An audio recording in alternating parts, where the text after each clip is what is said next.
Propósito de los editores y la reunión del gobierno después de la información del periodista del New York Times sobre lo que podría estar pasando con una directiva del Ejército de Colombia, vino una decisión del gobierno de modificar la directiva y de además nombrar una comisión de alto nivel, pero al mismo tiempo enviando una carta al New York Times donde no aceptaban los términos de la investigación periodística.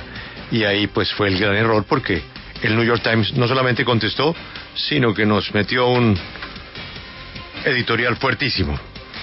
Y alrededor de ese tema pues se ha producido una noticia muy triste, porque soy testigo de una relación realmente fraternal entre el periodista estrella de la revista Semana y sus directivos y dueños.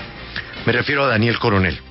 Daniel Coronel se ha distinguido, desde que le conozco hace muchísimos años, como un periodista muy juicioso en todo lo que hace.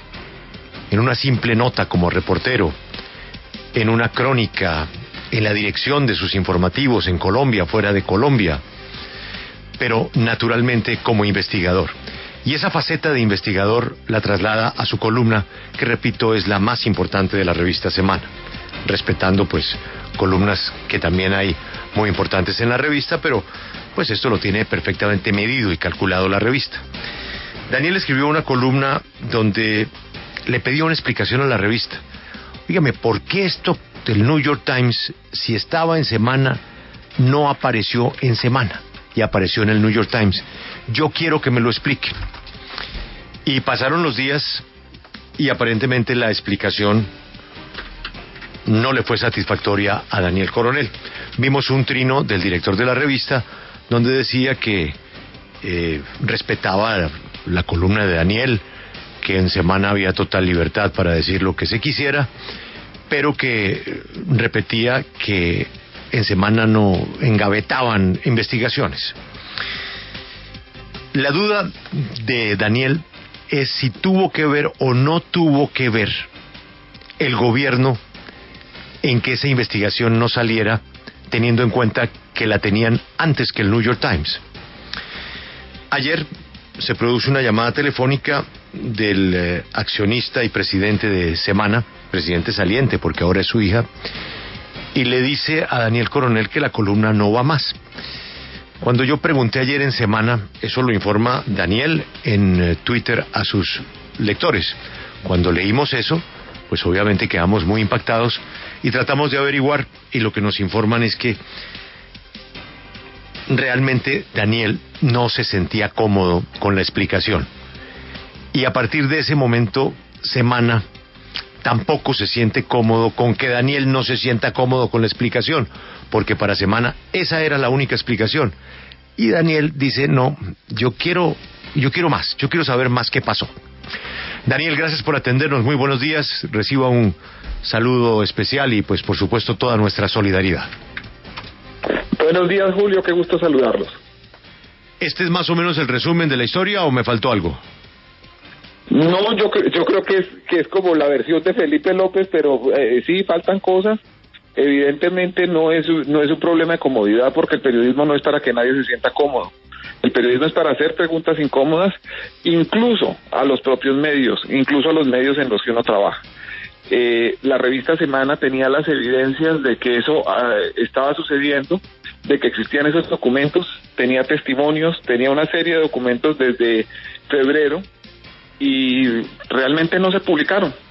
El país y el mundo tuvieron que conocer estos hechos a través de The New York Times, y la explicación que yo demandé de la revista y del director Alejandro Santos está basada en esa demora que yo considero injustificada, y que además pues solo puede tener una de tres explicaciones.